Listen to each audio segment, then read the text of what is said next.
Hi, my name is Natalie. I never thought I'd be telling this story to people I don't know on the internet. But sometimes things happen in life that are so surreal, so unexpected, that keeping them to yourself feels heavier than sharing I'm 43, a single mum, and I live just outside of Denver, Colorado. I've worked hard to raise my son Ryan ever since his father walked out on us when Ryan was only 5.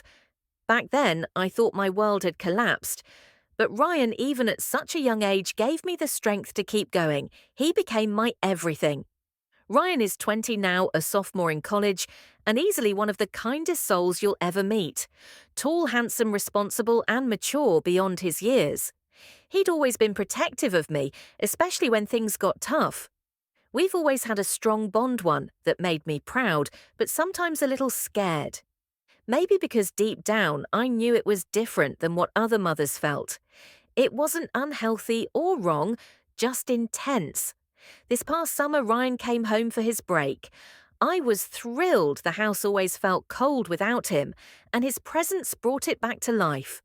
Our morning coffee chats returned. We cooked together, laughed over silly inside jokes, and stayed up late watching reruns of our favourite crime series. It felt like old times, but at the same time it didn't. Ryan had changed. His voice was deeper, his confidence more grounded. He had the aura of a man now, not a boy. And I, embarrassingly enough, noticed the realization hit me. The night we were cleaning up after dinner, I reached to put a dish away, and he stood behind me so close I could feel the warmth of him. He touched my back lightly, just a gentle nudge to move past, but it sent shivers through me. I brushed it off. But those little moments kept piling up, a hand on my shoulder that lingered a second too long. The way he looked at me sometimes when he thought I wasn't paying attention, he wasn't doing anything wrong. He was just being sweet, respectful, loving. But my reaction was the problem. I hated myself for feeling different around him. I tried blaming the loneliness. I hadn't dated anyone seriously in years, and the house had grown quiet. In his absence, maybe I was just overthinking things. Still, I found myself putting on a little lipstick in the evenings, wearing nicer clothes when we had dinner. I knew it was silly, but I craved his compliments. Those innocent, casual remarks that made me feel seen. I didn't realize how much I missed that. Then came the night that changed everything. It was storming outside, one of those rare summer thunderstorms that rolls. And out of nowhere, we had just finished watching a movie and the power went out. I lit a few candles while Ryan grabbed a blanket, and we ended up sitting on the couch together, listening to the rain. He wrapped the blanket around us, both his arm casually resting along the back of the couch behind me. We leaned against each other and rubbed shoulders. The room was quiet, except for the sound of thunder and rain. He looked at me, and his face was hard to read. "Are you okay?" he asked softly. I nodded, but I couldn't speak because my throat hurt. "Mum," he said, his voice getting serious, "you know you can talk to me about anything, right?" "Of course, honey, I always have," I said with a fake smile. The silence grew thicker. I wanted to say something to lighten the mood and stop the pounding in my chest, but I couldn't. When the storm finally passed and the power came back on, we both pretended like nothing had happened, but I could feel something had changed between us, and I think he could too. The days that followed were full of unspoken tension. We still laughed, cooked, and did our usual things, but now we danced around moments that felt too close and too warm. I kept asking myself what I was doing. Was I reading into things that weren't there? Or even worse, was I the only one feeling this way? One night, I was folding laundry in the living room and came across one of Ryan's college hoodies. I held it for a moment and breathed in the faint scent of his cologne. It made me cry, not because of anything inappropriate, but because I missed having someone love and care for me. I had spent so many years putting myself last, always being the mother, the provider, the strong one, and now the loneliness was louder than ever.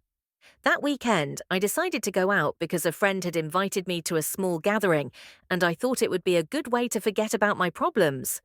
Ryan saw me getting dressed and smiled at me out of the blue. "You look great, Mum," he told her, a little shocked. "Thanks, honey." Just something casual. He looked at me for a little longer than normal, and then he said something I'll never forget. Lucky is the person who gets to take you out tonight.